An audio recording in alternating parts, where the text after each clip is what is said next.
ইন্না লিল্লাহি ওয়া ইন্না ইলাইহি রাজিউন। উসমান হাদি ভাই আমাদের মাঝে আর নাই।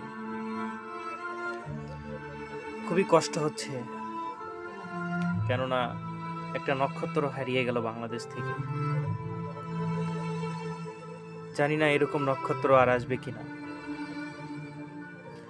আমাদের আরো নক্ষত্র আছে, তাদেরকে আমরা না হারাই, তাদেরকে আমরা সামলিয়ে রেখি, ভালো রাখি, তাদেরকে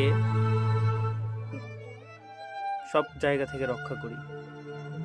আর হাদি ভাইয়ের জন্য আমরা সবাই দোয়া করব, সে যেন বেহেশতবাসী হয়। তার জেদ, তার শক্তি দিয়ে সে দেশের জন্য অনেক কিছু করবে বলে পদচারণা করছিল, সেগুলো যেন আমরা পূরণ করতে পারি। তার শক্তি, তার জেদ যেন আমাদের মাঝে থাকে, আমরা যেন দেশের জন্য কিছু করে যেতে পারি। তার কথা ছিল 50 বছর বেঁচে থেকে কি করব যদি কিছু নাই করতে পারি, আর যদি কিছু করতে পারি তাহলে 5 বছর বেঁচে থাকাই যথেষ্ট।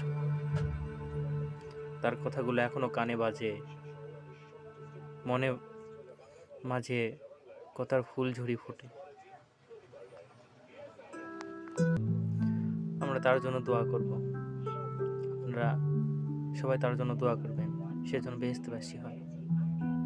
আসসালামু আলাইকুম।